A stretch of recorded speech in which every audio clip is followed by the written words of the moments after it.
Welcome to Nottingham Contemporary. We're here this evening to celebrate Patrisse Khan-Cullors. We've had a great day of events so far. Some of you are here, some of you have just come for this part. I'm Eshi Kiamazuri. I'm going to be facilitating this, and I'm going to go to the panelists to introduce themselves now. Okay. I'm Kaiser Rose from BLM UK. I'm Stephanie Lightfoot Bennett from United Families and Friends campaign. I'm Bo. I'm part of Black Lives Matter in Nottingham and also work in community arts in Nottingham. And now, Patrisse, would you like to introduce yourself quickly? Yes.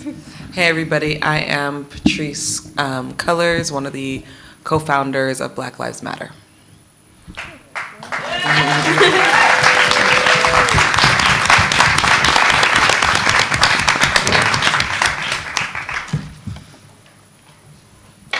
Patrisse's new book is out at the moment, When They Call You a Terrorist, a Black Lives Matter Memoir. We're going to hear a little bit from Patrisse, a little excerpt from their book. If you'd like to go ahead. Yes. So I am reading from, I don't know which chapter, 3. Chapter 3 called Bloodlines. No, I'm sorry. Chapter 4, Magnitude and Bond. On page 59. And thank you, Nottingham, for inviting me. Thank you to the BLM chapter here and the Contemporary Art Museum, and just for all y'all for showing up for this conversation and for this evening. And I think we're gonna talk about a lot of important stuff, not just about the U.S., but here in this country, and also talk about what it means to tell Black stories and center Black stories. Even still, when Monty is arrested and faces a charge of attempted robbery, which means real prison time, a new terror sits in. We know about juvenile hall, juvie, how to navigate it, but this is wholly different. At just 19 years old, Monty's in jail for 2 long months before we can even locate him. My mother calls and calls and tries, but the bars on the outside are as thick and real as the bars on the inside. Finally, there is a breakthrough. After multiple visits, someone allows my mother to see my brother. Why then, who knows? Jail and prison rules are capricious no matter what is said on paper. And alone, my mother goes to see her child in Twin Towers Detention Center, one of the many jails that makes up the Los Angeles County jail system. It will be years. I will be grown before she tells me what she saw. The child she bore, the one who loved animals and who once laughed easily. Her big 6'2" son, emaciated, more than 40 pounds gone from his suddenly frail frame. He is bruised and beaten. By who? My mother demands to know, but Monty won't say. He's too scared to say. Years will pass before I learn that Monty was in a full-blown episode when he was taken to jail. He was hearing voices. His mind had been folded in on itself and shaken brutally. The jail psychiatrist is the first to provide a diagnosis that explains why Monty has these mood swings, this erratic behavior. He has schizoaffective disorder, but they did not tell us this. We learn it later, much later, after he is in prison, way after, like we learn later that the sheriffs at that LA County jail were the ones who beat him for his illness. They beat him and they kept water from him and they tied him down, 4-point hold, and they drugged him nearly out of existence. There are drugs to take when a person is having a psychotic break. Those drugs can bring the person back into a good or total semblance of themselves. This is not what they did to my brother. They drugged Monty to incapacitate him, to incapacitate his humanity, to leave him with no dignity. On the day my mother finds Monty and visits him in the LA County jail through the glass that separates mother and son, he is barely able to hold himself up. He is drooling on himself. He is unable to speak a single full sentence coherently, but he is able to raise his hand on the glass, where my mother, shaking, meets it on the other side. I love you, my child, my baby, my son. I love you so much. Monty is charged with attempted burglary after he is caught trying to sneak into someone's home through a window. He is looking at 6 years in prison. He explains to our mother in one of their phone calls what happened was beyond his control. They told me to do it, he confesses to her. They made me, he whispers through the phone lines, they being an entity only he can see or hear. In the prison he is sent to, Monty lives out his sentence in the mental health unit. Almost immediately upon his arrival, he is stabbed by a member of a Mexican gang. My black brother, who had grown up around Mexicans and sought to identify with them behind the wall, finds that in prison lines are different. Blacks are only allowed to stay with blacks, Mexicans with Mexicans, whites with whites. Even young white boys who go to prison, they are forced to join Aryan gangs, no matter what they really believe.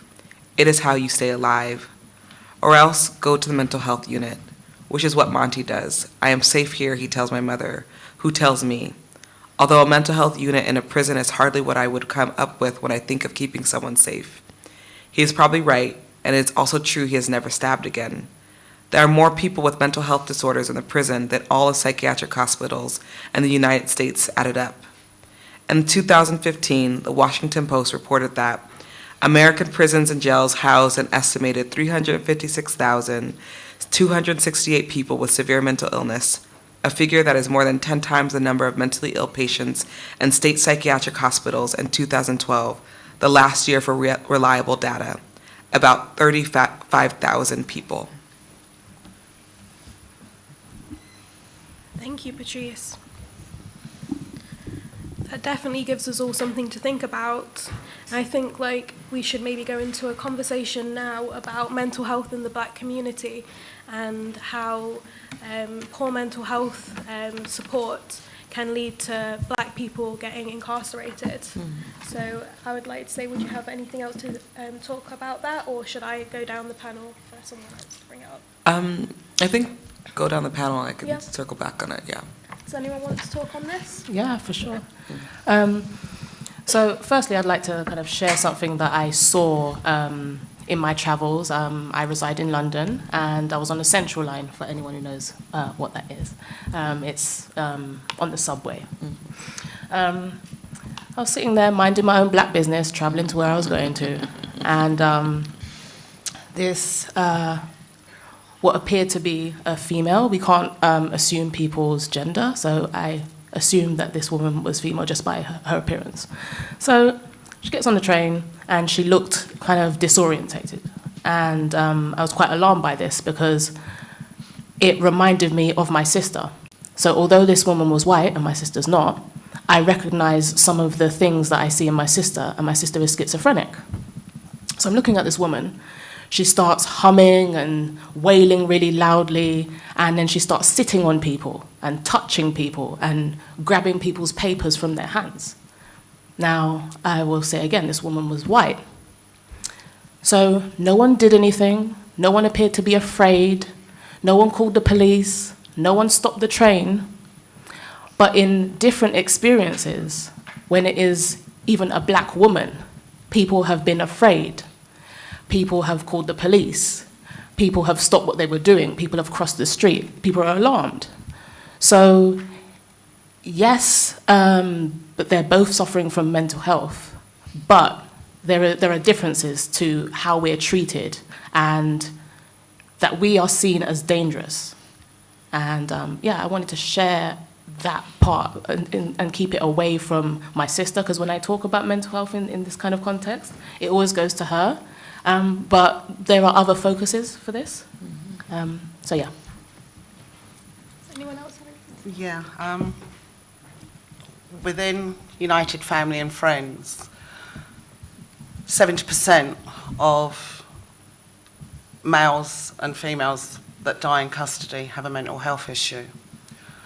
It's 80%. In England, of all black men and women are incarcerated under the Mental Health Act.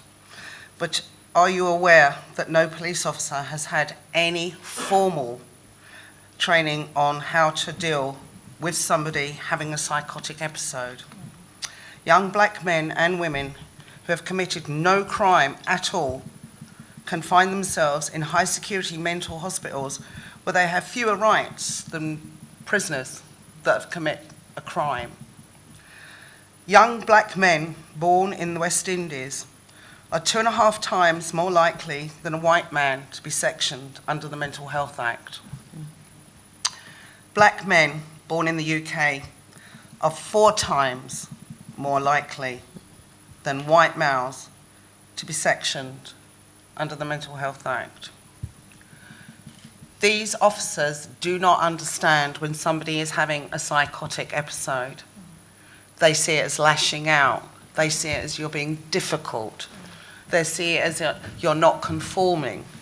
Oh, but he's off his meds. Well, that's not my problem. And their problem is, what do we do with this person? Now, I don't know if any of you are aware, a police officer can get you sectioned for 48 hours without you even seeing a doctor. Wow. So not only are they psychiatrists now, they're doctors. And you are left to your own devices. So I just want to put it out there. 80%. To me, that works out at the last 2 back rows of the people who will not get sectioned, realistically. Now, I've been doing this within United Friends, 20 years. It's our 20th anniversary this year. And I'm disgusted and appalled of the treatment of black people. Black people are more likely to die in custody, one, due to neglect, or being tasered or zip-locked and left to their own devices. We left them on the floor until they calmed down, but you didn't leave them in a recovery position, so they choke and they die. So this is where we're at the moment. 80%. Take that number with you.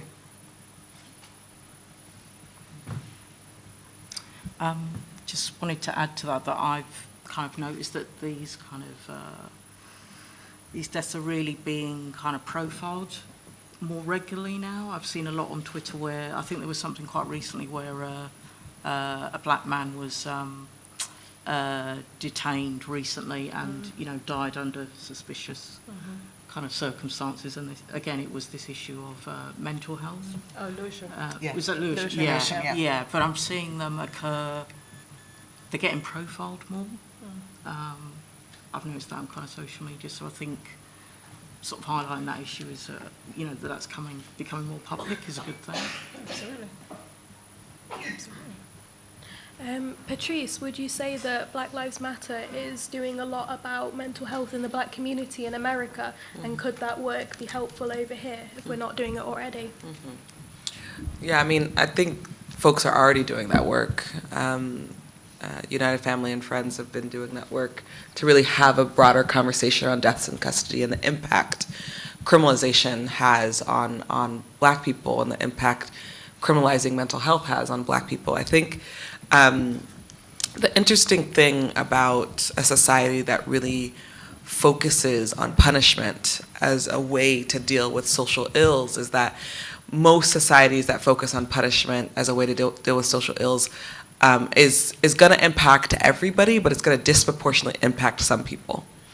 And the some people in this instance are black people. And I think it's important as we talk about the issues of death at the hands of law enforcement, whether it's in the US, which is often a gunshot wound, but it's also inside of police custody. And we have lots of conversations in the US about the people who are dying inside. And the unfortunate reality is we don't have social media inside. We don't have the kinds of tools that can keep what happens to our communities transparent. Sure, we have CCTV cameras that doesn't always get, at least in our case, that doesn't always get shown to us. We have to fight for us to see them. And when we finally do see them, what we see is a terrible act of neglect, of harm and violence. And I think the conversation around criminalization of black folks is a global conversation. And the stats are the people who are killed at the hands of an officer-involved shooting, 60% of the people who are killed by officer-involved shooting also has mental illness, some diagnosis. So what we're seeing is it's marginalized people, and it's the marginalized of the marginalized that are most impacted by state violence and incarceration. And the conversations that we should be having, both as as organizations, but I argue as a public, we should all be outraged. We should be outraged when we hear that in Lewisham, a man dies because he's mentally ill. There's no other reason other than that he had a diagnosis, and law enforcement, not only are they not trained, they are trained in something, which is to be racially biased, right? So let's be clear.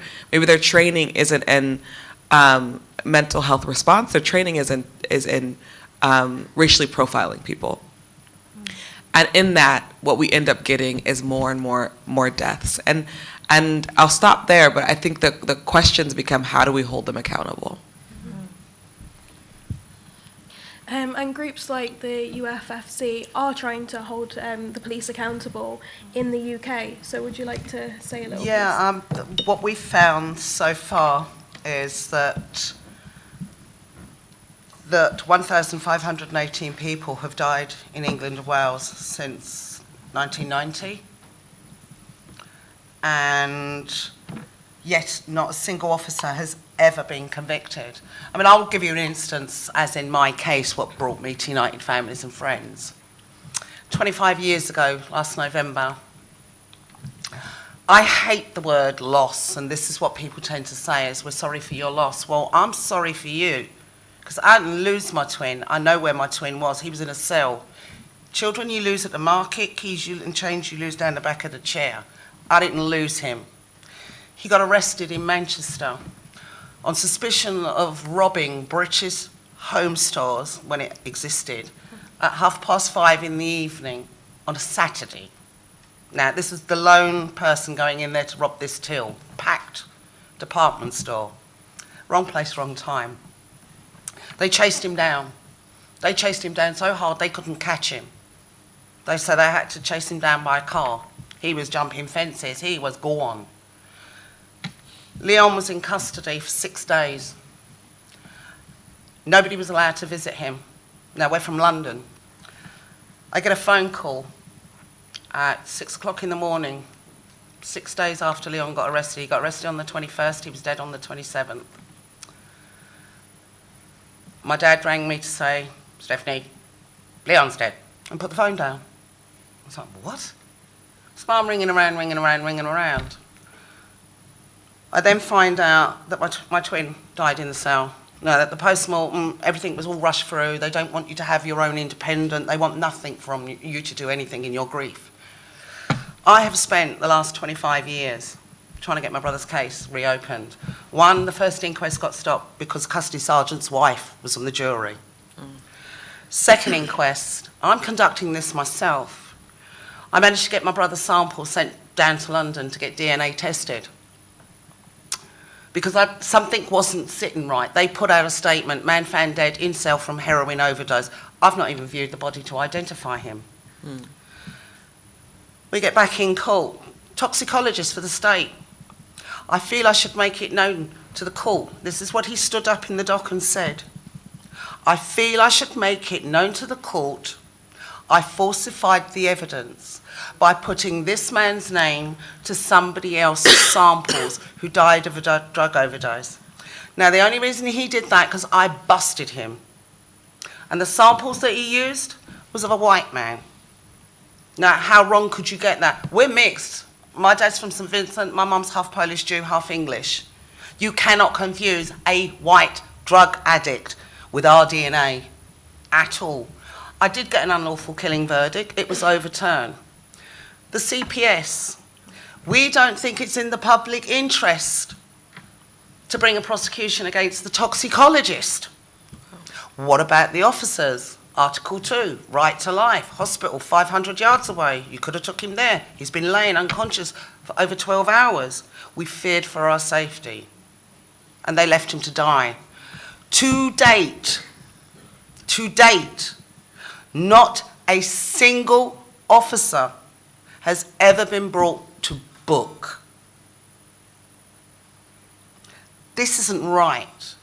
We are fighting and fighting against the system. It starts, the rot sets in with the coroner, and then it works its way up the chain.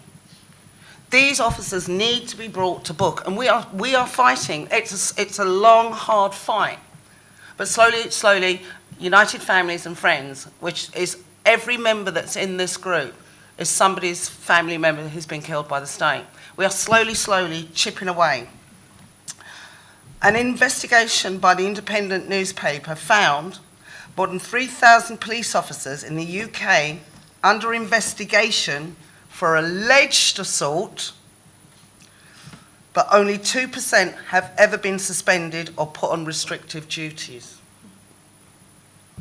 This is where we're at. So you got to understand, when you come into contact with the police and it is a blatant murder, I don't call it a killing, it's a murder. The likes of me and you could not get away with.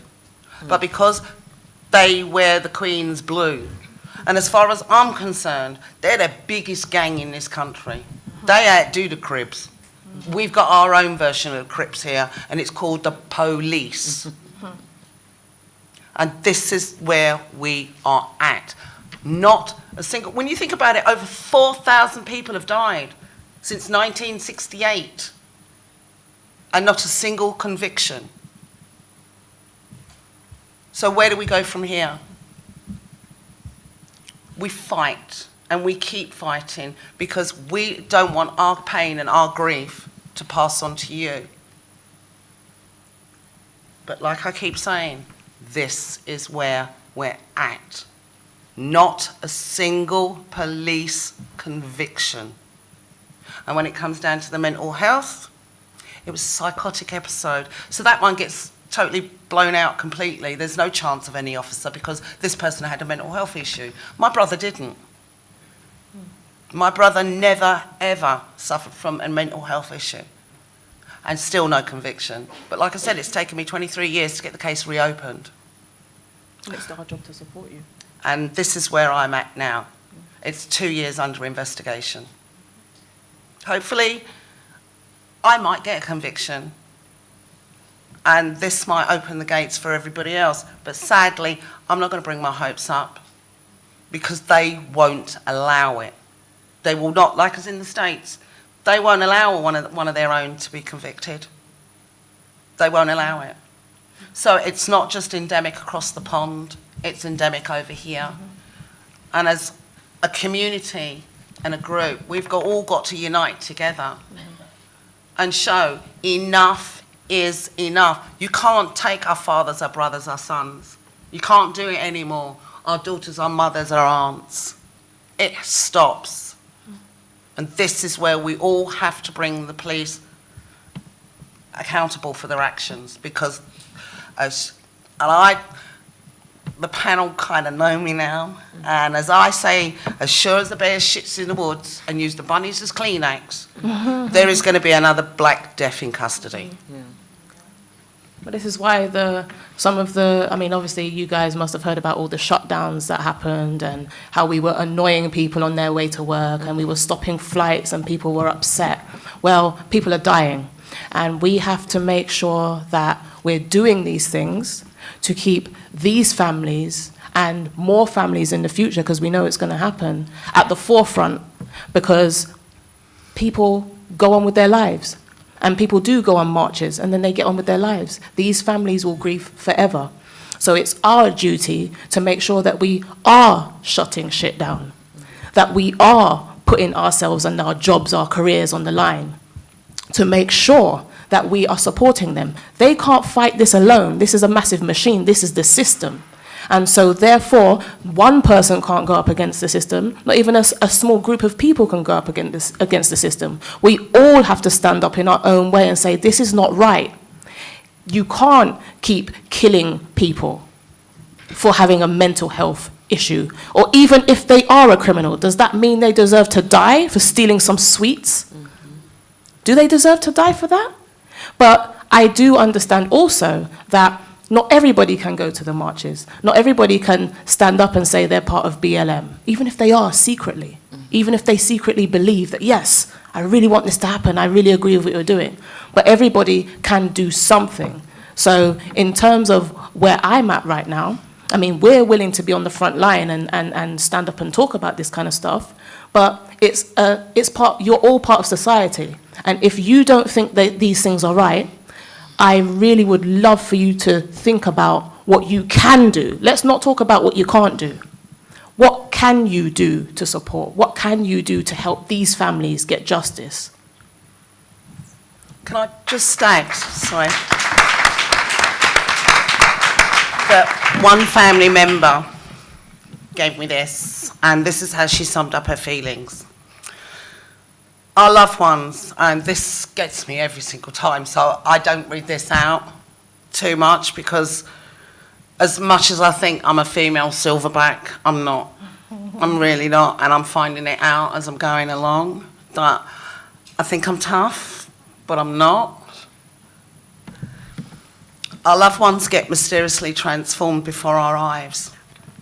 Our loved ones magically metamorphosize into thugs. Our black men, into thugs. Our women into miscreants.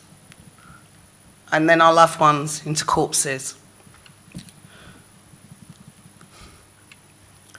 As soon as there is a death by the state, the names get changed to suspect. Then they are thugs. They were thugs and they deserved it. Soon they will all be violent criminals, followed by hashtag. The coroner will call them deceased before the CPS, and it's now changed its name from the IPPC, will make them eventually disappear into the ether of non-justice. That's a mother telling me how she feels, and for me to let you know how she feels. I thought I was tough. I thought I could hold it down, and I've basically been trying to hold it down.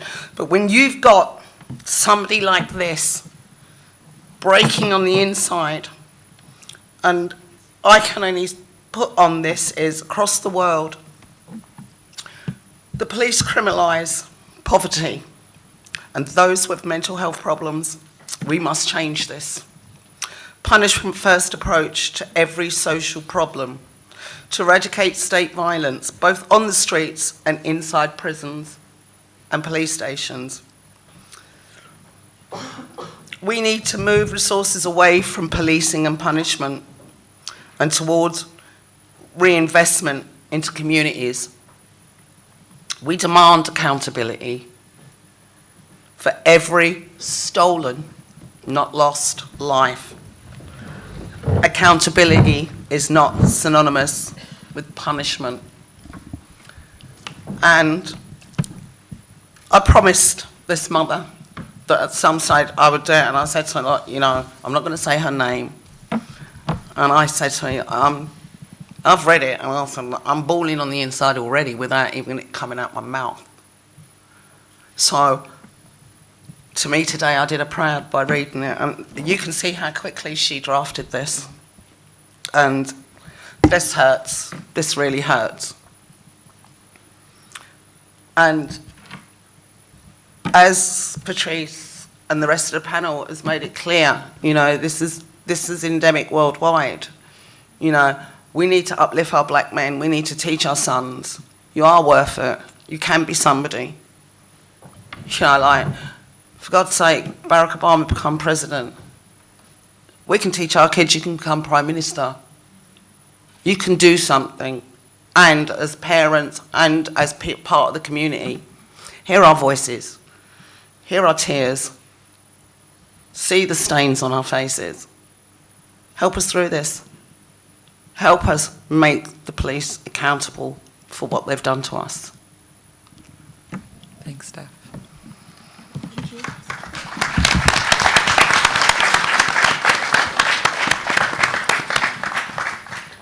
We've just got a new member of the panel arrived. Marcia, would you like to quickly introduce yourself? Yes, good evening, brothers and sisters, comrades. My name is Marcia Rigg. I'm co-chair along with Stephanie Lightfoot Bennett of the United Families and Friends campaign. I'm also the sister of Sean Rigg that died at Brixton Police Station in August 2008. And I'm an activist and campaigner, particularly on issues of mental health and policing, but also on all deaths in police custody and the criminal justice system. Thank you.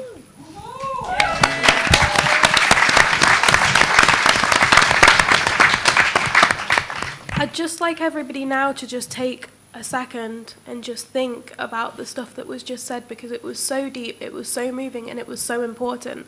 So I'd just like you all to just have a little think about that just for a second. Thank you.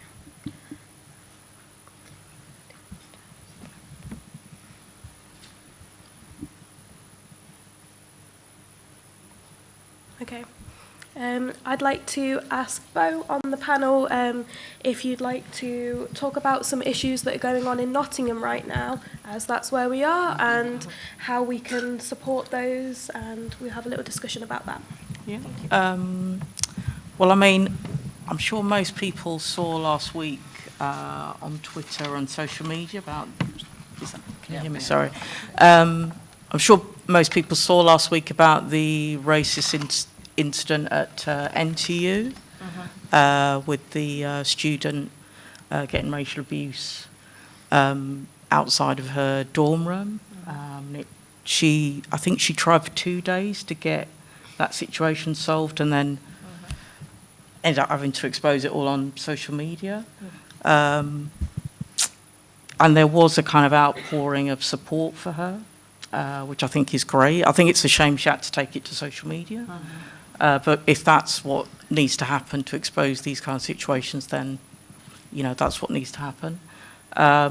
In terms of BLM in Nottingham, as I think the panel was saying, you don't necessarily have to be somebody who, you know, is taking sort of direct action or involved in a protest. There are other ways you can kind of, you know, support or highlight what is, you know, going on in the black community and beyond. And, you know, these, as I've said, I've seen these kind of deaths in police custody, and post-Brexit as well, there's been this like massive rise in really serious racist incidences post-Brexit. So, I mean, I'm probably not best to kind of go in depth in terms of what's happening with BLM at the moment, because Lisa's over there, but because you know more than I do.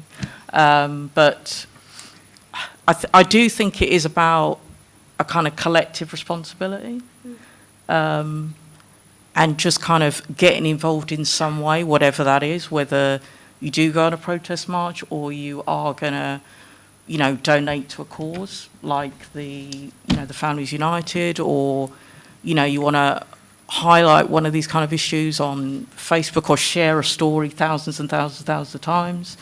It is about kind of getting involved and not being, you know, not taking these things as they're not statistics, they are people, as we've just, you know, heard. This is it's a kind of really terrifying and appalling things that happen, that as black people we can just get erased like that.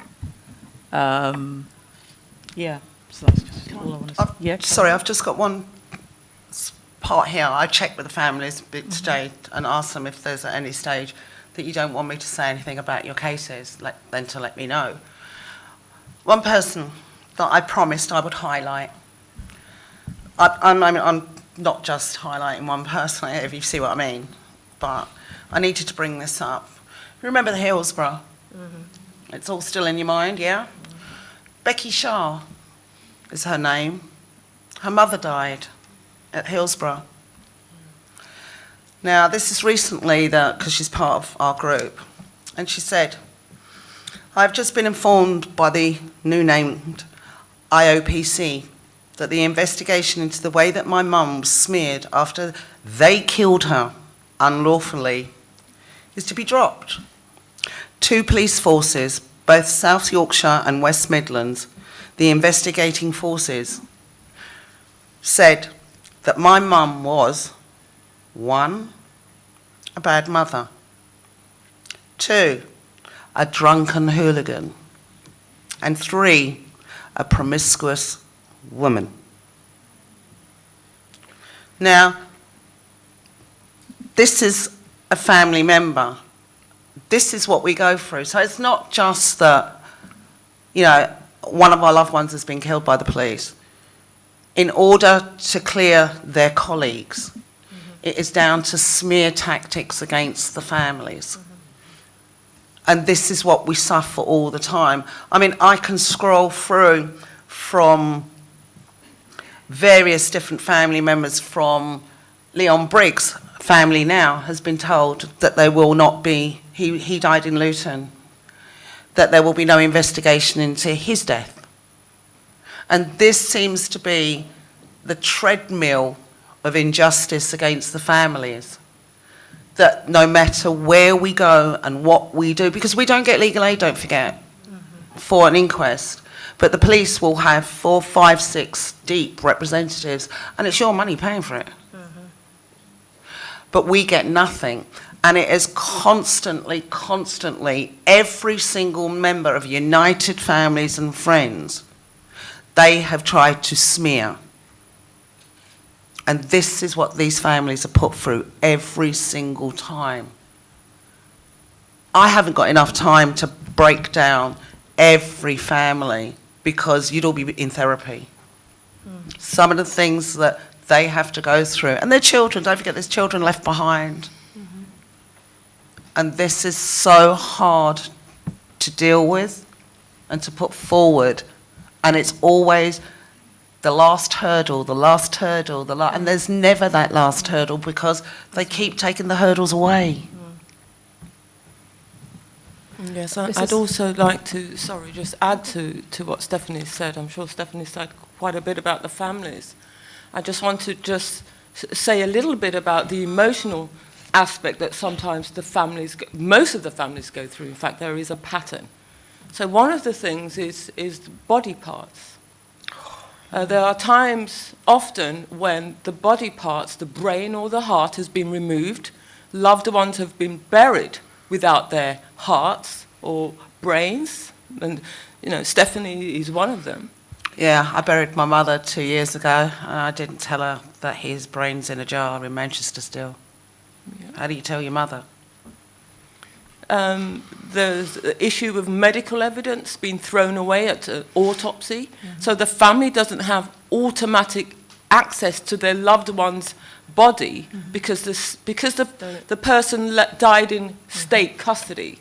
The state tell us that the body belongs to them. Yep. So immediately you have no rightful access to your loved one. You can't kiss them, you can't hug them and identify them. They would have already conducted a Home Office pathology report, an autopsy. In my particular brother's case, there was 5 police officers present at the autopsy. And again, this is costs by the public purse. And what families have to do is to find the funds, and it's not cheap, to have an independent representation, to have our own autopsy done so that we can find the true medical facts of what happened to our loved one. Another thing is that sometimes the body can be kept back for months, even up to 18 months before they give you the body back for burial. And the body is not stored properly. And so when I was given back my brother's body 7 weeks later, he was seriously decomposed.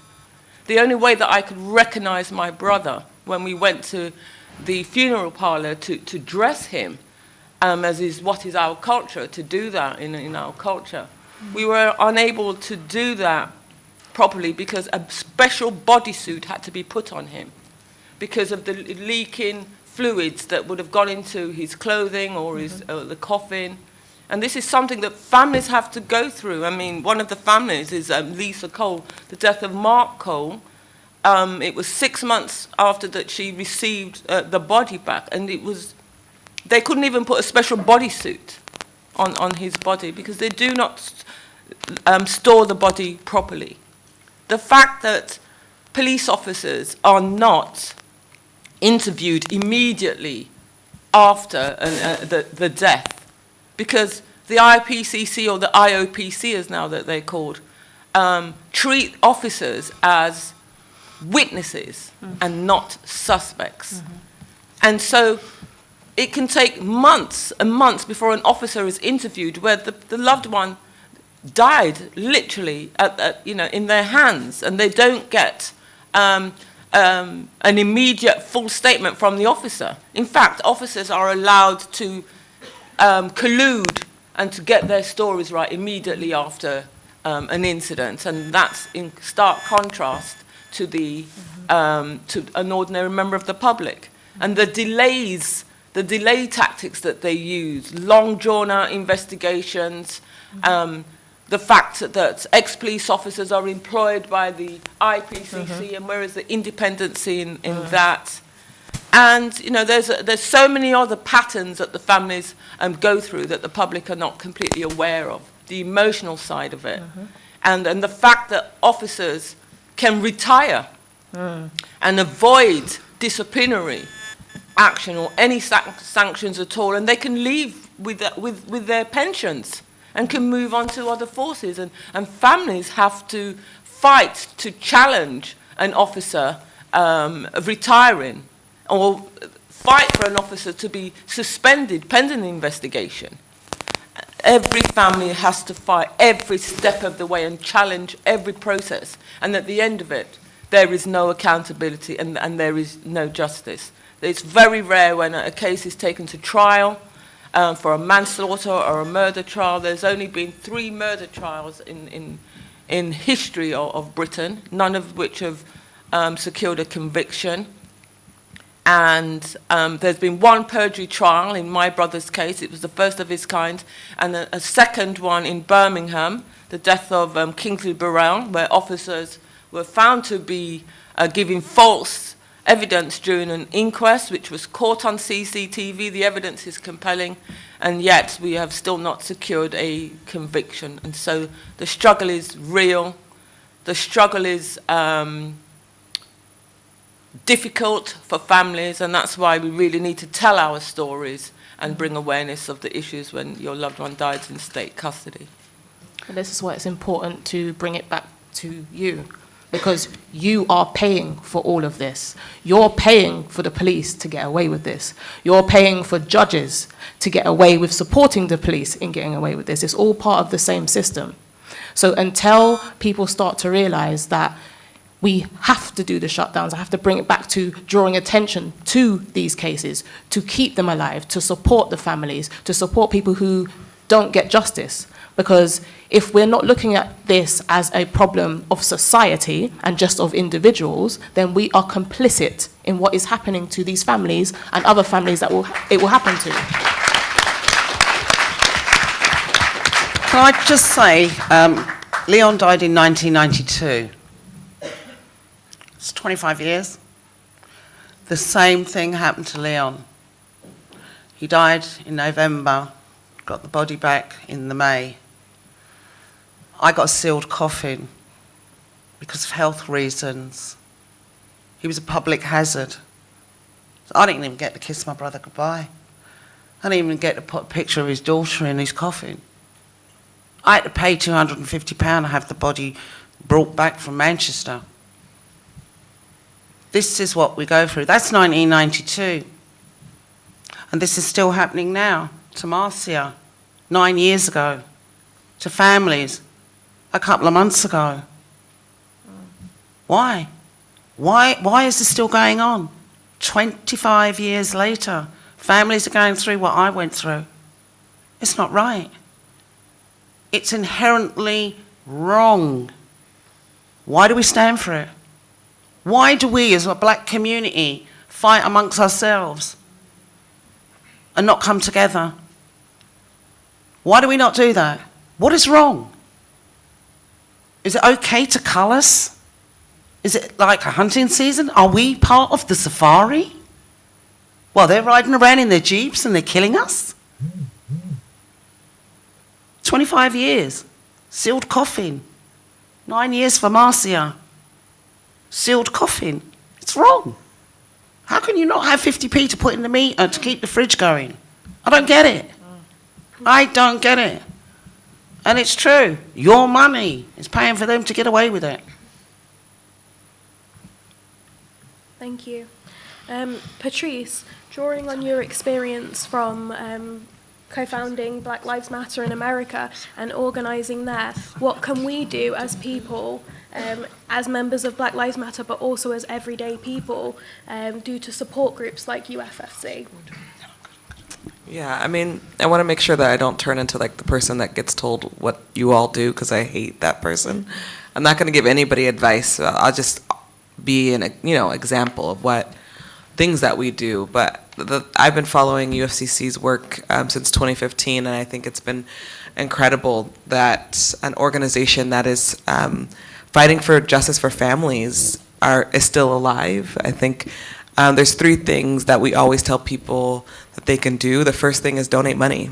None of these groups are able to exist without having resources. So if you got extra money today, we're going to be throwing around a hat or a basket or whatever. So please put money into the UFCC. They do incredible work for families. The work that many of us don't want to hear about, have a hard time listening to, have even holding space today, right? And listening to these stories can be difficult. And we didn't go through it. They did. Right. So I think, money.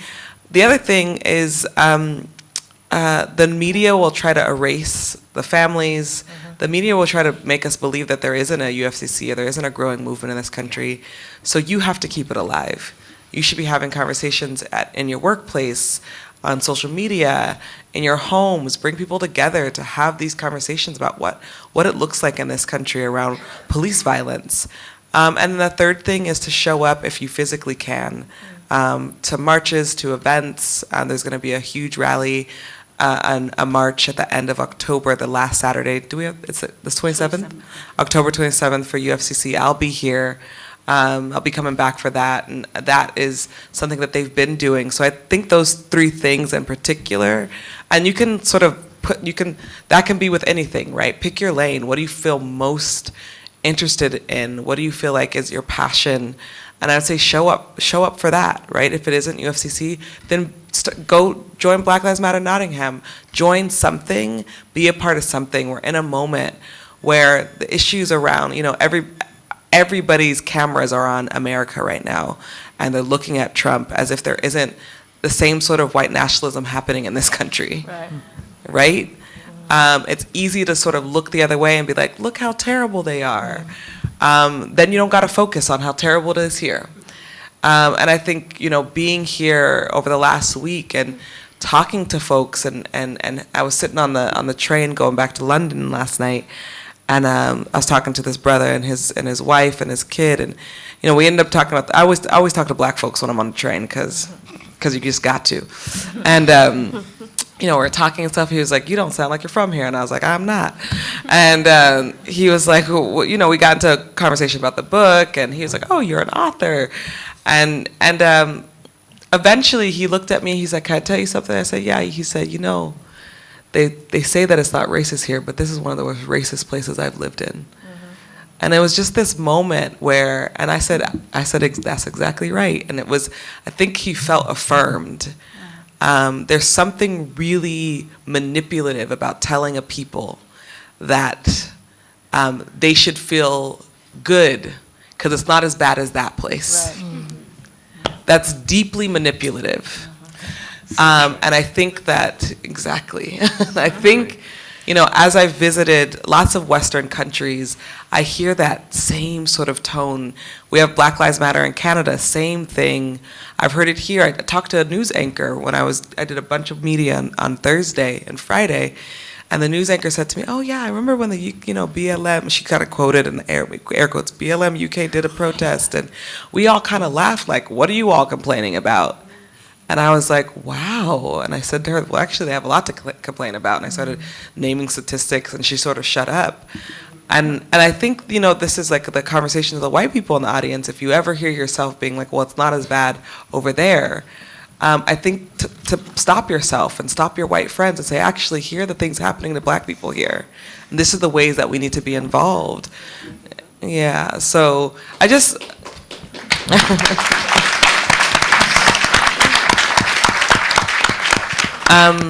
I just went on a tangent about your country. I know that wasn't the question you asked. But I think the other thing that I wanted to talk about, I usually do end up going on tangents around for Black people and white countries, because what ends up happening is that white people use me to be the Black person to say to other Black people, like, look at how bad it is in America. Tell them that it's not that bad here. And I have made a commitment to not just loving the global Black family, but also fighting for the global Black family.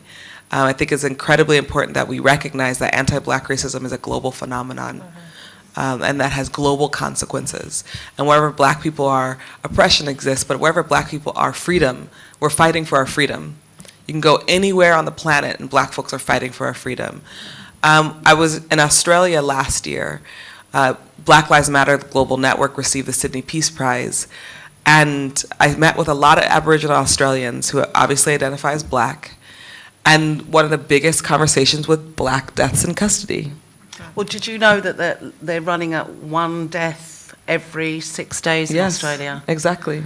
That's how high it is. Yeah, and it's almost like it's a public. Everybody knows it, but nobody talks about it.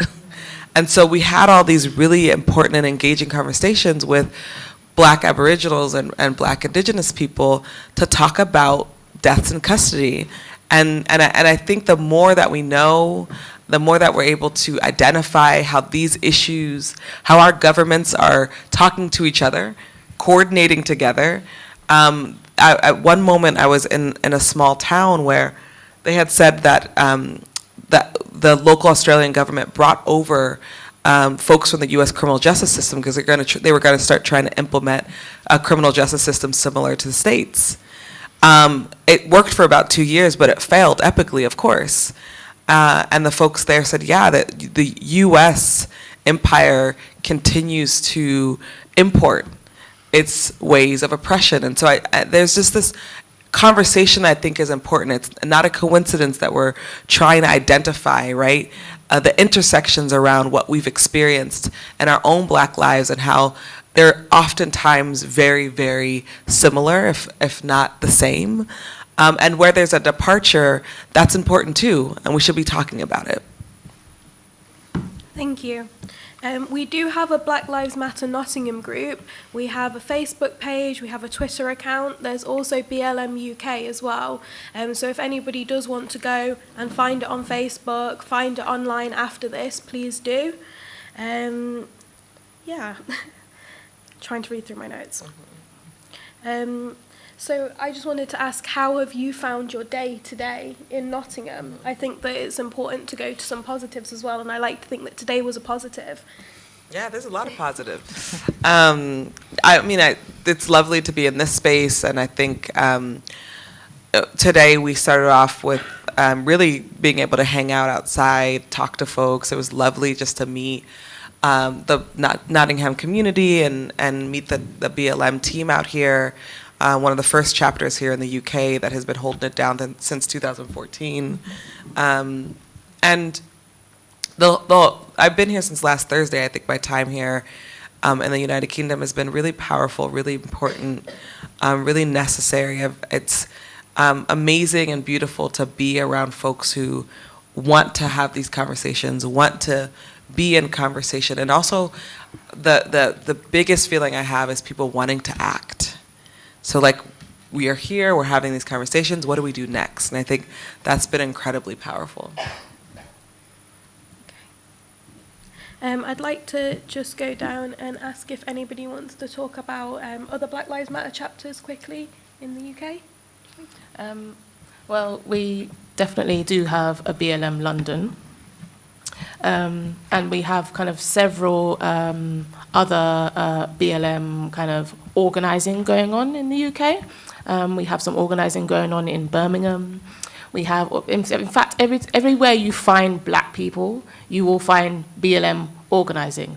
Now, they may not necessarily be official chapters, or we may not necessarily know them, but look at the amount of people that stood up and led marches and got arrested and risked their freedom to say that this is enough now and it's wrong. So it's happening all over the place. You may not necessarily ever find out their names, but it is happening. And again, I would like to bring it back to a responsibility of the entire community to really, as Eshe said, really think about how you would like to get involved and not do this whole, okay, I was there and it was really great and we got to hear these people speak and they're so fantastic and Patrisse is so amazing.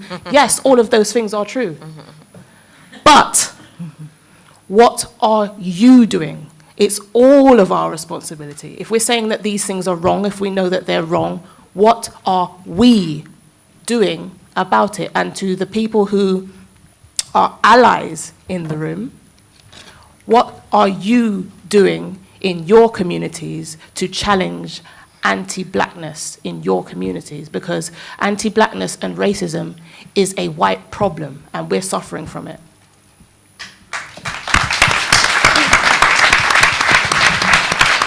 Also, what I would like to add to this as well is that we need United Families and Friend chapters up and down the country. Right now, we're based in London. It's not a deaf in custody in London. It's deaf in custody throughout the British Isles. So, to be able to start up a United Families and Friends campaign organisation in Nottingham. I mean, we have Tip and the Towel in Birmingham, Forever Forward. So we're slowly trying to branch out and reach as many families as possible. We're not superhumans. We need your help. Even though you are not family members and you've not gone through and you've walked in our moccasins or in our footprints, you've took time out of your lives to come here to listen to Patrisse. And believe me, that Black Lives Matter invited 4 family members over to America to go and tell our stories and to tell the stories of the families that we couldn't bring with us. And we went down from San Francisco to LA. And I'm not going to say it was easy. Nobody will ever say it was easy. I broke down many a times. But we had to get their stories out. Leon is not the first and not the last. So we need to get chapters places so that people have somewhere to go and they can talk to somebody who understands and has took the time out, as you've done today, to come and listen. And without you coming and listen, the cemetery doesn't have a voice. Nobody hears the people once they're buried, unless the likes of you, Patrisse, what she does in the States, what we do here, what with Black Lives Matter as well. We need your support, and we need to give the family members support. So many lives are impacted by this senseless killing and the names that they use to cover it all up. Slowly, with your help, we can chip away at this block. And we can chip away until all that's left from this block of marble is the word justice. Mm-hmm. And it's only you people, when you bring your hammer and your chisels and you chip with us, that this piece of art will be there saying justice. And I would like to say thank you to Joseph up there, the artist in residence. He allowed me to paint a picture of Jacob. Sorry, Jacob. I knew it was a J. My apologies. Long day. He allowed me to paint a picture of Dark as Hell. When Leon was incarcerated many moons ago, prior to all of this, in his teens, Darkers spoke to Leon. And he's from St Vincent, which is where my father's from. And he took time out to talk to Leon in prison and to interview him and get to know his story, because he said, "You're an educated boy. Why are you here? Why are you here?" And he was there because he was dyslexic, believe it or not. He didn't know how to read and write properly, so all he could do was become a crook. Never killed or hit or touched anybody. He was a sneaky thief. He went in, he did his business, he come out. That was Leon. And to be able to do that picture of Darkers brought back a memory to me. And then when I did look into it, right at the beginning, who's there? Angela Davis.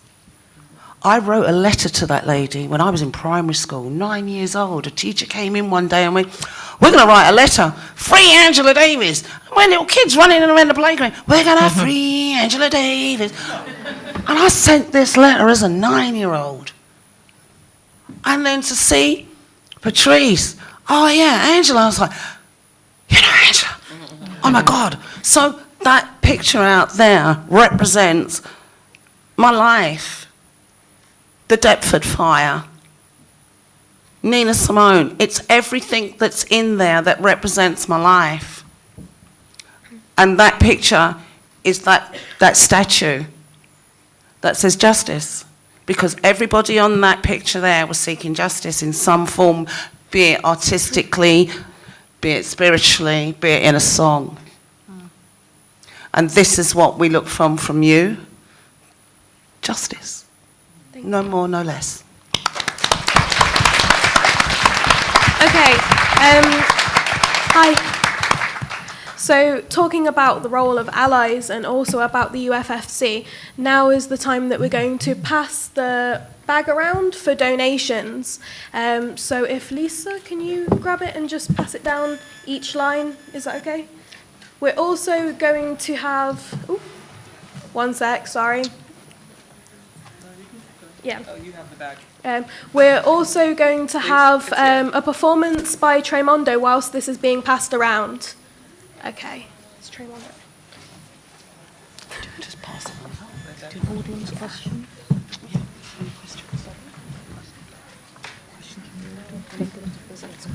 Like after this, yeah. So just pop some in if you've got some, pass it down, and then pass it back up to the next row. Let's keep it going. Thank you. Would you like to grab a microphone? Anyone?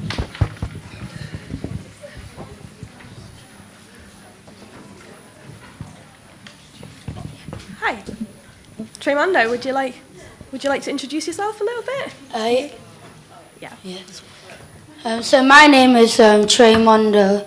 I'm a 13-year-old songwriter, and the song I'm about to do now, it's called Pain, and I wrote this song because my baby cousin, he died when he was only 3, and it just shows how fast like people you love can just pass away. So that's why I wrote this song.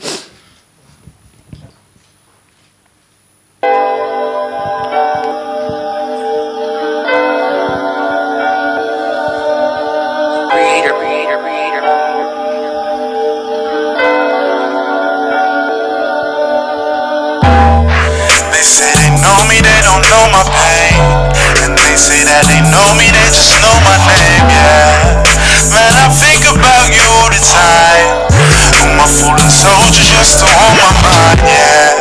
They say they know me, they don't know my pain, and they say that they know me, they just know my name, yeah. Man, I think about you all the time.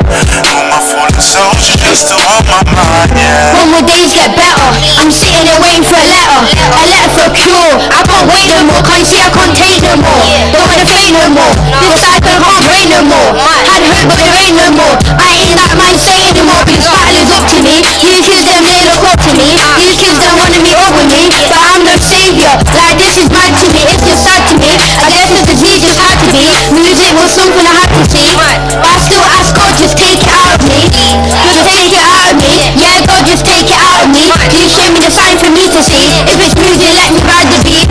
Let me be an MC, let me show these kids what I see. My bars come like books that you read. Only real talk on the mic when I speak. Cherish my life, people need to understand life. It's only a limited time, cause I had my fair share of people coming in and out of my life. When it took Andreas, felt like part of me died. With him I win and I said Andreas. They say they know me, they don't know my pain. They say that they know me, they just know my name, yeah. Man, I think about you all the time. I'm a soldier just to warm my mind, yeah. They say they know me, they don't know my pain. And they say that they know me, they just know my name, yeah. Man, I think about you all the time. I'm a fallen soldier just to warm my mind, yeah. That's the question I want to debate. When we dive in a village, 6 feet deep, or do we walk for them days? When we live my life like a good or bad, cause I rolled aside my fate. It's a madness when the devil shows his face. How the God sacrifice his son. I'm a man who just has to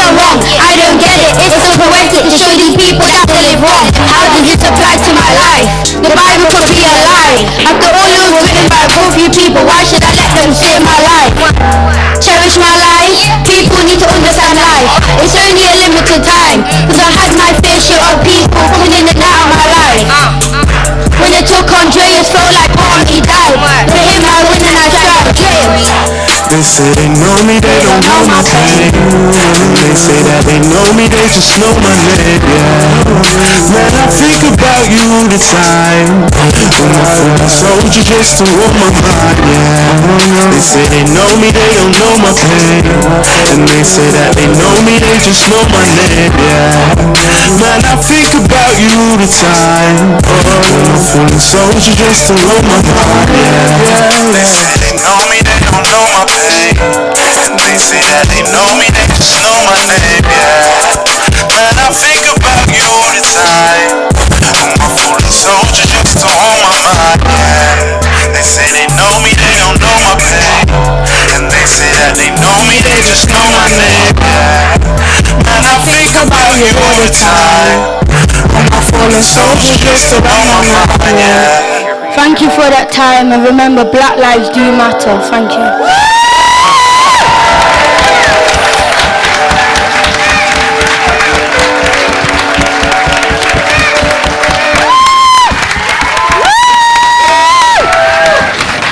You know his name now. You know his name. See, this is our future. This is what we should be bringing our boys up to aspire to. Thank you. You're welcome.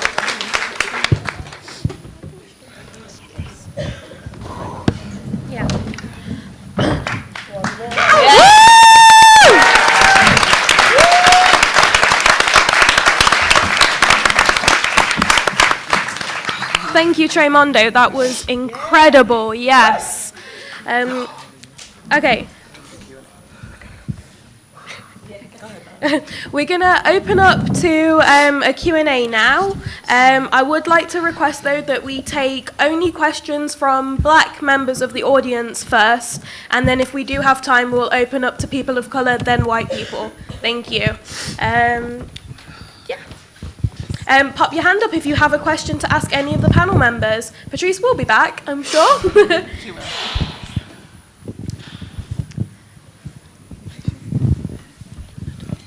We've got somebody here, if you'd like to go. I'm Nigerian, and in my culture, mental illness is stigmatized. I'm not sure if that's the same in African American culture and Caribbean and other countries in Africa. So where I'm from, mental illness is normally reduced to possession by demons or because you don't pray enough. So I'd like to know, do you think Black Lives Matter or any other organisations has a responsibility of advising black people about this stigmatisation of mental health in our community? Yeah, I'll answer that, yeah. Yep. Marcia? Yeah. Okay, one of the questions that I like to ask is to say that there's no stigma in this room, first of all. So I'd like people to put their hands up if they suffer with mental health issues themselves or in their family or they know somebody that suffers with mental health issues. Okay, if you all look around, you know, most people have put their hands up. And for those who haven't, there is no stigma in this room, so you can put your hands up because you're not alone.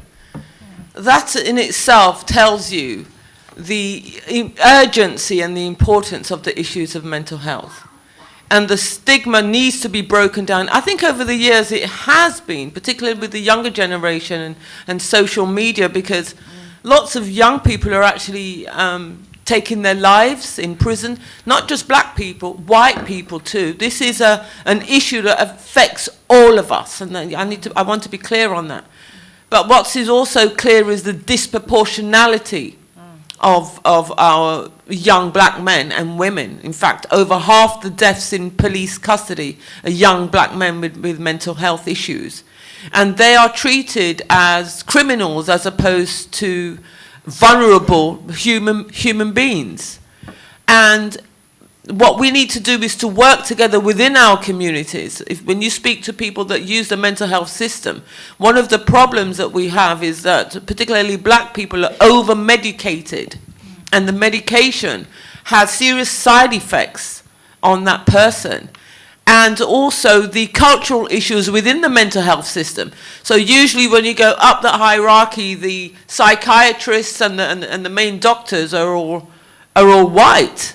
And there is a cultural issue of understanding. I mean, black people, we're quite theatrical people. Some people describe it as we speak loud, we use our hands and express ourselves, but they interpret that as being violent and loud, and that we have superhuman strength, which is why they use excessive force on us. And this is literally just a myth, because we are not madder than anybody else, and that's the truth. But we have to work within our communities. In the churches, they need to be talking about mental health. This myth about you have demons and so forth is extraordinary. I think it's just they just don't want to talk about the issues, and that they can pray and all of this. No praying is going to get rid of that mental illness. We need talk therapies. We need the prisons are overpopulated with young people with mental health issues, and they're not being what's not being addressed is for them to go back into the community, where they need to learn skills like computer skills. You know, everything is social media now. Healthy living, you know, to cook healthy food. And these are all important issues for our mental health and our well-being. Everybody has mental health. And what triggers it is trauma in our lives, like a death in the family, or an illness in the family, or unemployment, or homelessness. These are the things, and it's just our coping mechanisms, and some people can cope better than others. And what we need is just people just taking away the stigma of it and talking amongst one another, just a hug. Just somebody to cry on. The tears, we have our tears for a reason. And there's a time for crying for joy, and there's a time for sadness. And it also relieves pain. So don't be ashamed to cry. That's why we have our tears. And for somebody to listen and to have their to put their shoulders on. So what we need to do is work within our communities, and within our churches, in the hairdressing salons, and in the barber shops, where people spend hours in these areas, and that's where we need to talk and break down the stigma of mental health. And I would say talking, but also when somebody is talking, to really listen to them. And so when you're saying, from what you've said, you know that there's an urgency about this. And my advice to you around that would be to try to find other people. And it doesn't necessarily have to be people who are older than you. It can be people who look like you and are your age. And so therefore, if you're talking to more people, then it gives you a certain strength. So even if the people in your community, in terms of your family or wherever else, that you're not getting the support, at least you are speaking to people who do understand. So you do build your own support networks. But what I would say is you can't rely on anybody to do that for you. You do have to do some of the work in terms of finding people who have the same aims as you. Do you see what I mean? So I would say seek out those people. They are here. Probably some of them are in the room. Have some conversations today. You're all in Nottingham right now, so try and find people in Nottingham who come from the same type of community as you, and build from there. You saw how many people put their hands up, right? Right. Yeah. Oh, okay. Practically the whole room. Yeah. And I'd like to say, if you do have questions like this, and then you'd like to find other people that do want to get involved in this work and stuff, maybe we can use the event page as well as a way that if you want to put a question on there, and then other people can see it and comment, so that then maybe they can link you. And they don't feel alone.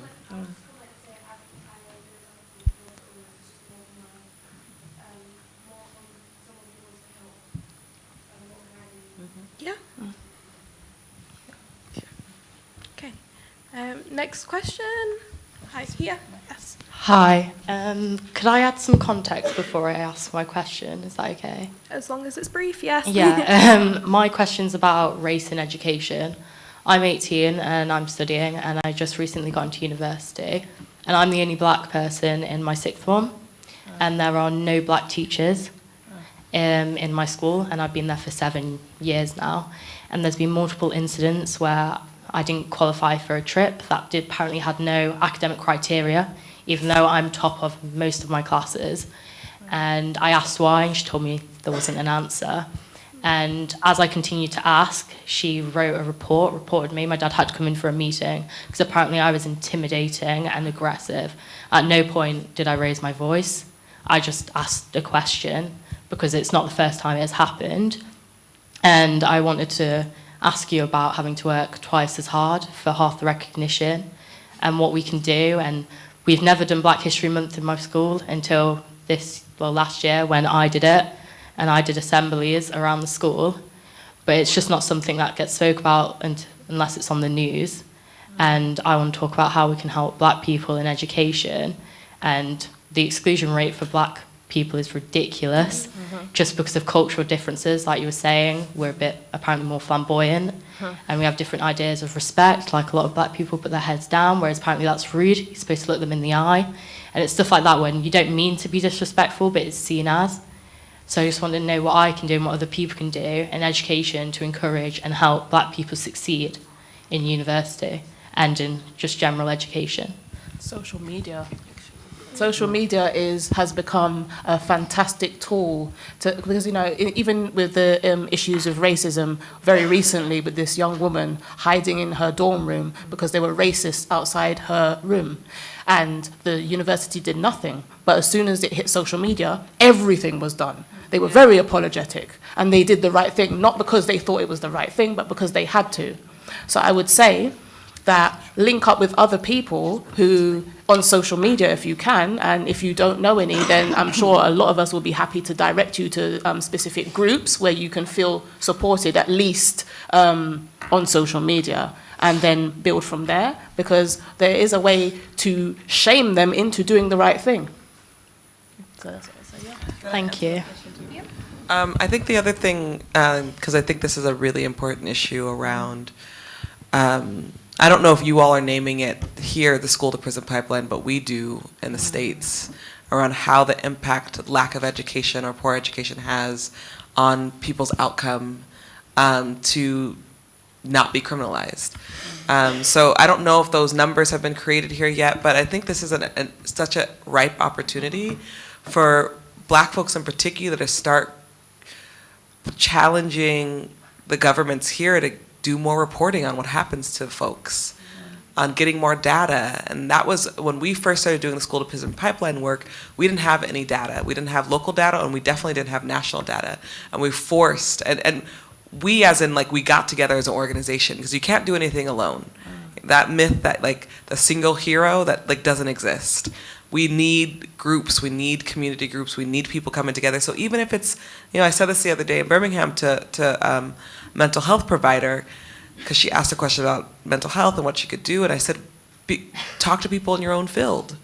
So get together with other people in your own field and say, like, what do we want to do about this? Like, how do we figure out the best strategy to try to stop some of these things or implement new policies? And it's more than possible. It takes time, commitment, and curiosity, and the stamina to move something forward. But I think you're onto something, and you should see who else wants to join you. If you'd like to drop us a message on the Black Lives Matter Nottingham activist Facebook page as well, we'd definitely like to follow up on this with you, see if we can link you with anyone else and get you any more info and help. Okay, thank you. Just going to say to you as well that you're saying you're going to go on to university? Yeah. And it's interesting you were saying about having to work 10 times harder than other people. I mean, that will never go away, but I would say, you know, just be the best that you can be. Because... yeah.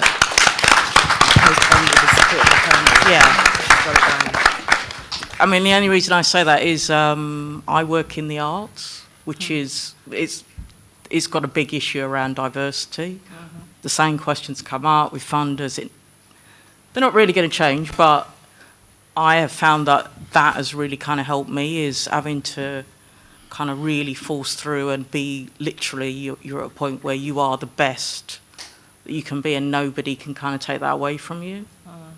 And I would say that also that thing of representation. For example, I used to work in this institution for 4 years, and I can remember taking a school group round, and I was interviewed by a black girl who was about 13. She said, you know, the really great thing about coming in today is that there's someone like you here. And I hadn't even thought about it. So that would be my advice to you. I know it is hard, but I've heard that phrase before. You've got to work 10 times harder than just do it. And I'm just going to answer that short and sweet because the panelists have said it. Okay, said quite a few things, but I'm going to say it short. Right, be a leader, not a follower. That's it. Thank you.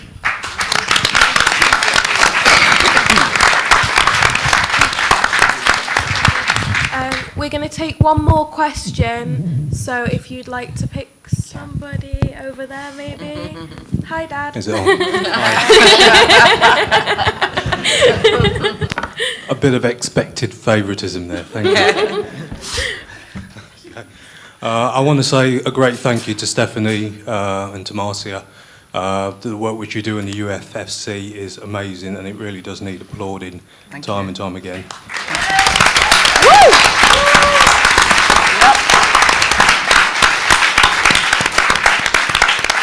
I get stuck on one point and one area though,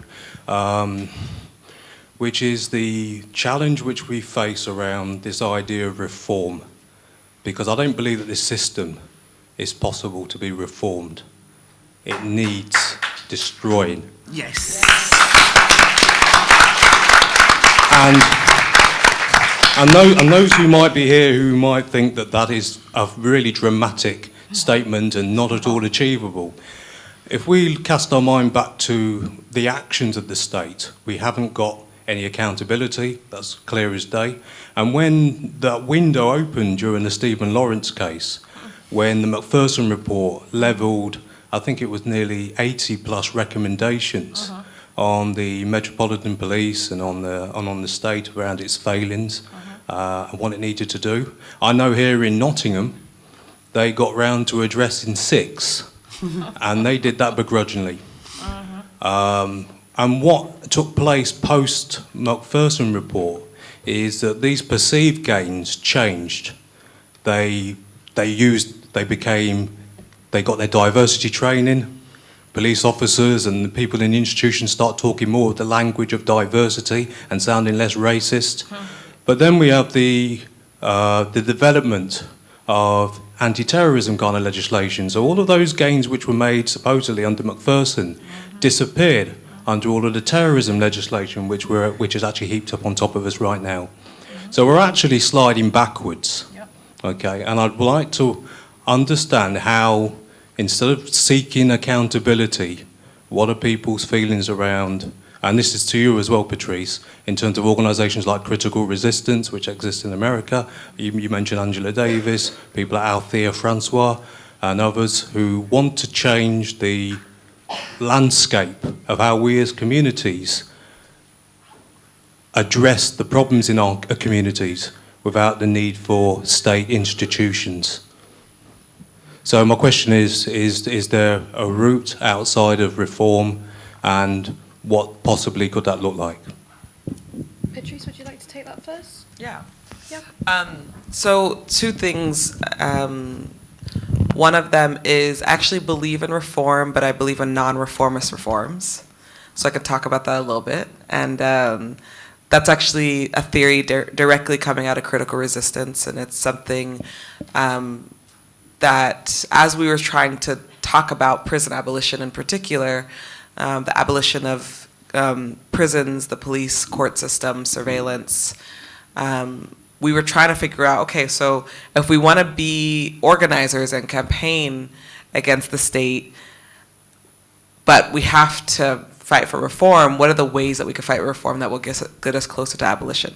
And so we created this term, non-reformist reforms, and it means that you are not reforming the system so that you reify it, right? So like a reform that would reify the system, which is a big reform in the States around sort of mainstream police reform activists, is body cameras, right? So that became like a popular thing.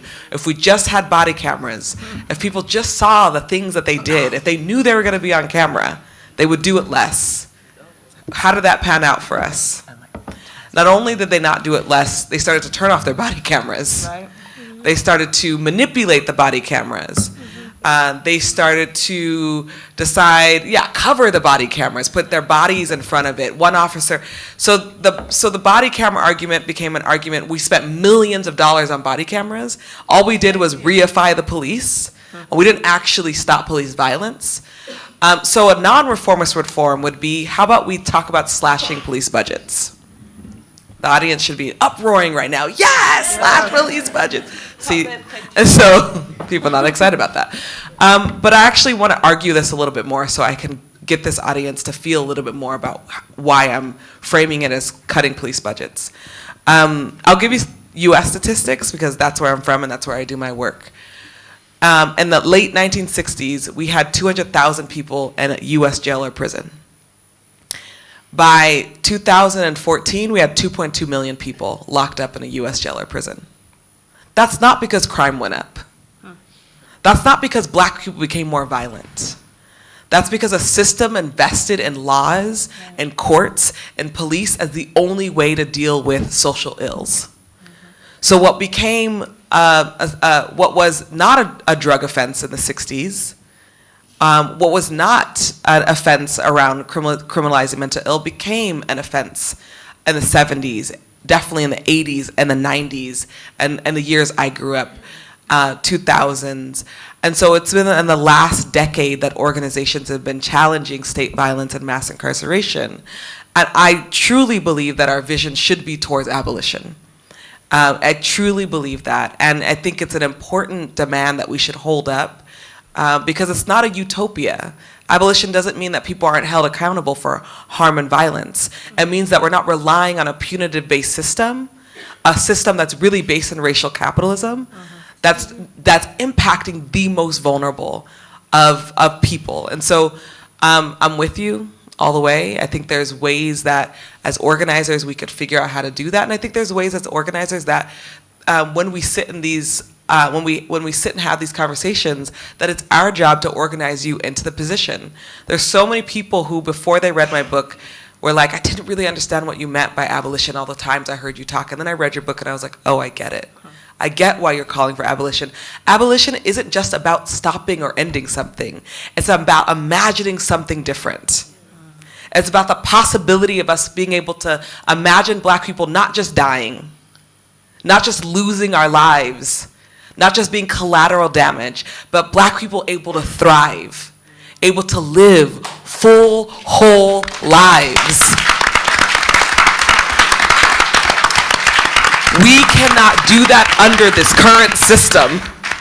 No matter how hard we try, we cannot do it under this current system.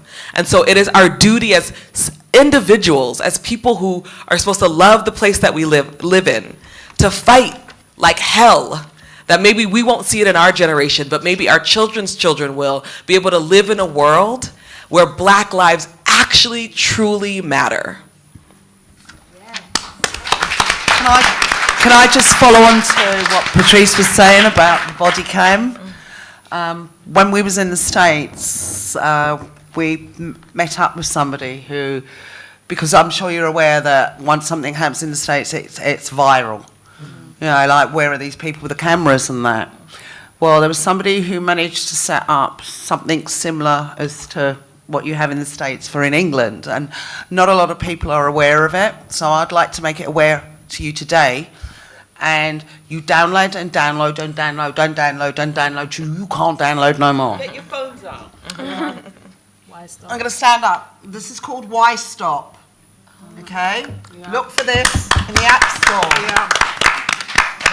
Okay, what this does is that any time you see anybody being accosted by the police, being manhandled, you start recording. They may try to take your phone. They may even delete it. But it goes to a server. and they can't get to it. So this is your body cam. Yes. So we fight fire with fire. So when he says, oh, it fell off my lapel, Your Honour, or it got knocked off, Your Honour. Oh, don't worry, I have a copy. Everybody needs this. And what it does, it also notifies people within a 3-mile radius. Come and video. Come find me. Come help me. So go save a life. Take this. Pass it on. Everybody needs to have why stop in their life. It may save a life. That I just want to say that's what transnational organizing looks like. Like Steph talked about it a little bit. We brought folks over. So I came here in 2015 and met with a bunch of families, and then we brought 4 families over to the States, to California, did a caravan down the state of California, meeting with other families, and I launched an app in the States, and the app is the same app, same thing, same concept. You film it. Tells people within a certain mile radius. It goes to a server, so if they do try to take your phone, I was like way too probably pregnant, because I was pregnant during that, to know that you all did this, and I'm just, right now I'm feeling like, yes. No, These are the victory moments. It is thank you. That's very exciting. It's people's responsibility as well, especially to non-black allies, that if you do see somebody getting stop and searched, somebody getting arrested, the police attacking anybody on the street, that you do have a responsibility to make sure that that person is represented. Get your phone out, call your friends, make sure you're safe whilst you're doing it though. But definitely call somebody else, run it live on Facebook, help that person, call a solicitor if you can ask the person there if they need any help, do ask them if there's somebody you can contact for them. Make sure that that person is represented. Don't let them become another statistic. Also, can I add to this that a case came up where somebody's phone was taken and footage was deleted. This is a little known law, and I was an instructing counsel for 14 years doing defence criminal law. And I didn't even know about this, and I think I'm quite up there in how to stick it to them. But I didn't know about this one. And basically, if an officer takes your phone and he deletes it, and you don't have this, you are within your rights to take that officer to court. And he will be fined £1,000. Go out there and make some money. It's all about the hustle, reparations. Yeah. But also to remember that, as you were saying before, to actually speak to somebody whilst they're being arrested, to ask them if they need any help, to ask them if you want me to call your mum, you want me to call your friends. You're within your legal right to ask them questions. You won't be and if you are arrested, that is actually an illegal arrest. There's nothing in the law that says you can't speak. You just can't intervene in the arrest physically. So it's important to read up on your rights, to know what you can and can't do, because a lot of the time people are afraid to intervene. They're like, oh my gosh, I have a very good job, I have a mortgage, I've got a family to feed, I can't get involved in this. But legally, there's certain times that you really can. It's just that you don't know about that. So it is part of your responsibility to find out things for yourself and not wait for people to tell you. If you actually really care about what's happening and you know that it's wrong, it is part of your duty as a member of society to find these things out. Mm-hmm.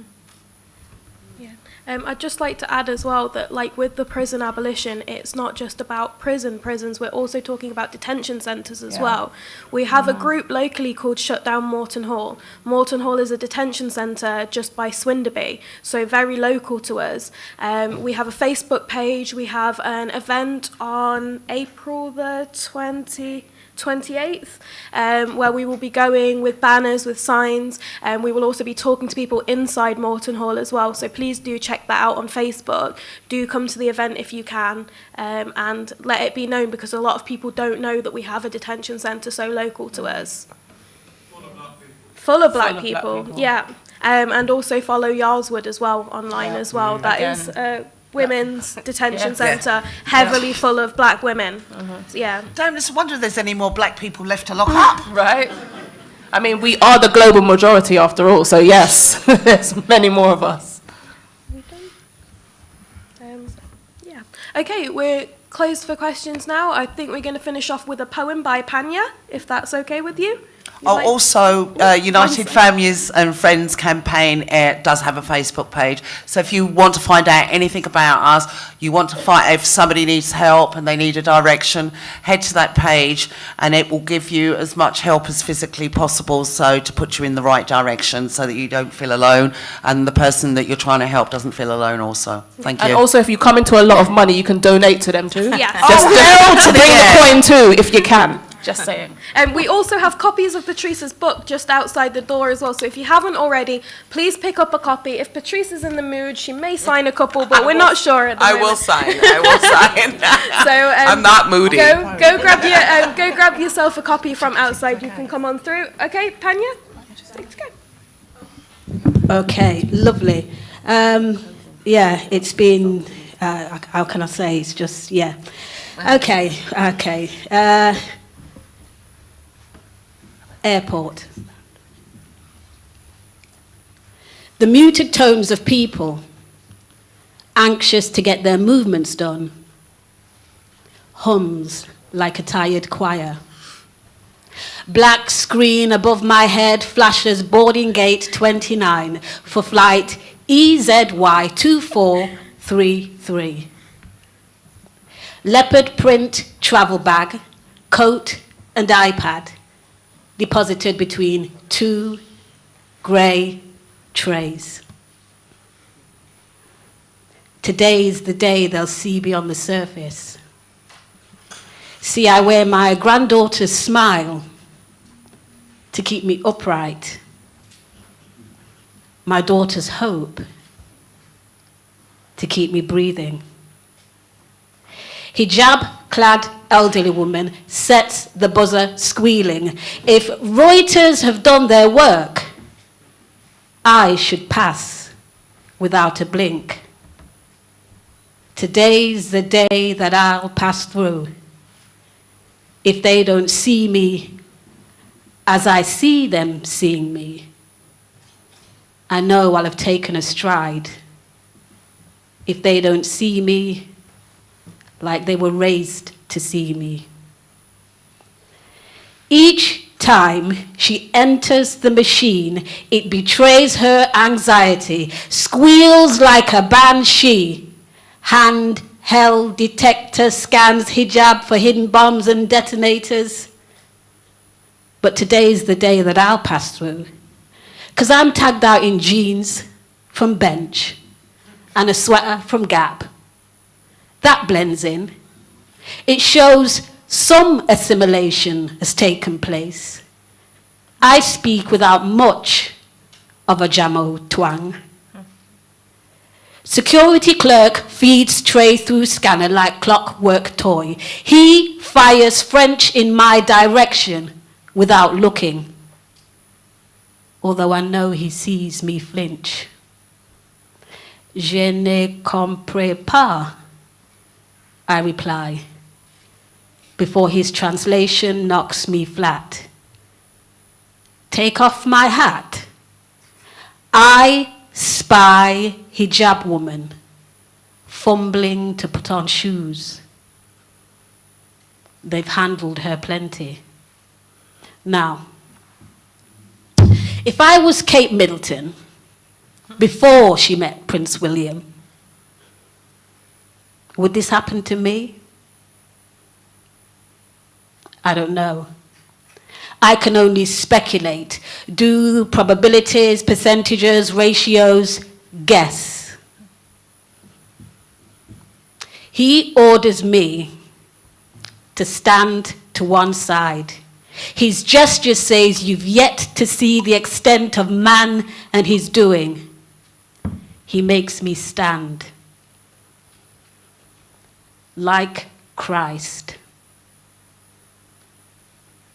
arms outstretched.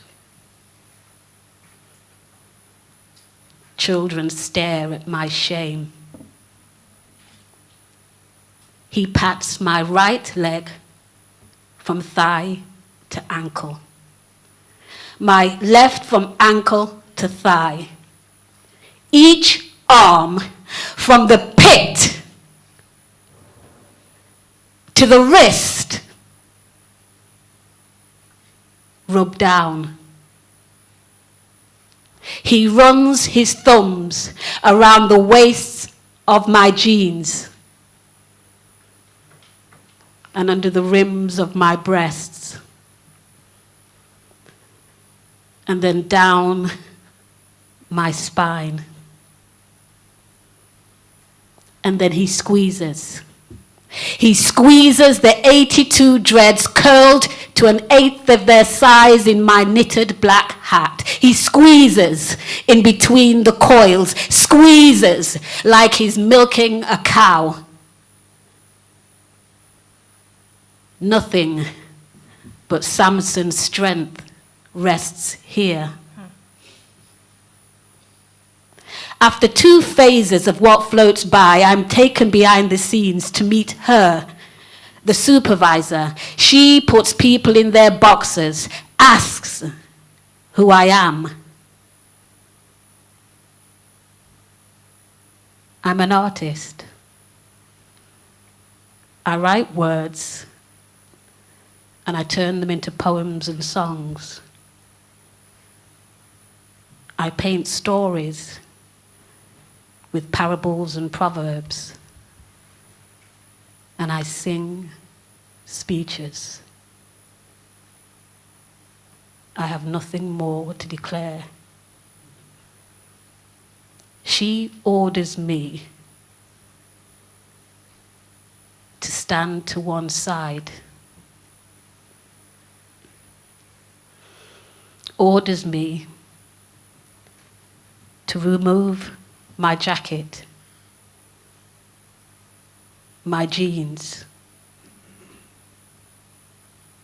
my faded underwear, so she can see. She explains she doesn't want to invade my privacy,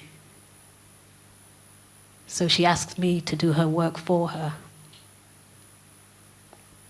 And I oblige, because of the citizen I was raised to be. And so I use my fingers to spread my behind wide for her to see. And as the architect of power signals my dismissal, I leave behind the shame, but take with me the words. Thank you.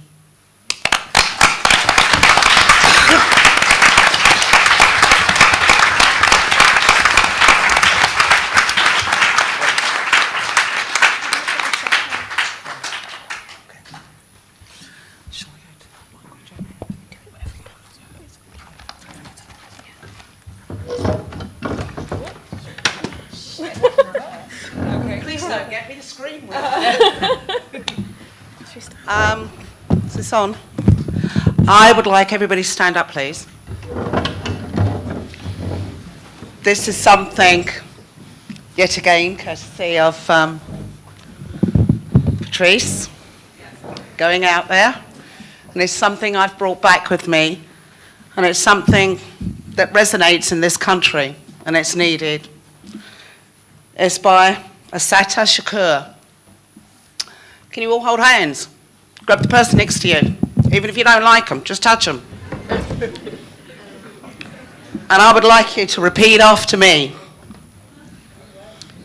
It is our duty to fight for our freedom.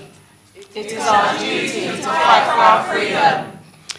It is our duty to win. It is our duty to win.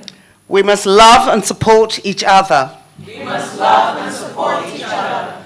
We have nothing to lose but our chains. We have nothing to lose but our chains. Now say it like you mean it. It is our duty to fight for our freedom. It It is our duty to fight for our freedom. They're not hearing you next door. It is our duty to win. It is our duty to win. We must love and support each other. We must love and support each other. We have nothing to lose but our chains. We have nothing to lose but our chains. This is another from somebody I met while I was out there, a dear, dear girl, Tiena. This you don't have to repeat. If you are doing something to help, do more. If you are not involved, get involved. And on that note, I thank you.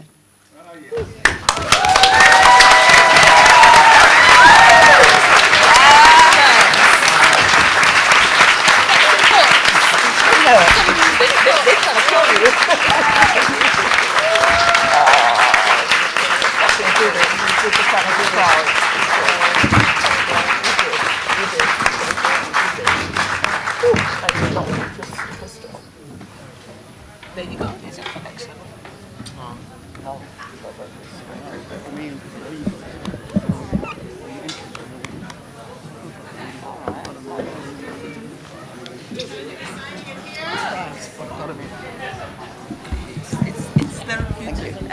We have some books at the front here for sale, £10 each. Patrisse will also be back to do some signings quickly. If anybody would like to buy a book and get it signed. You need to. Yeah, it's a lot. It's a lot.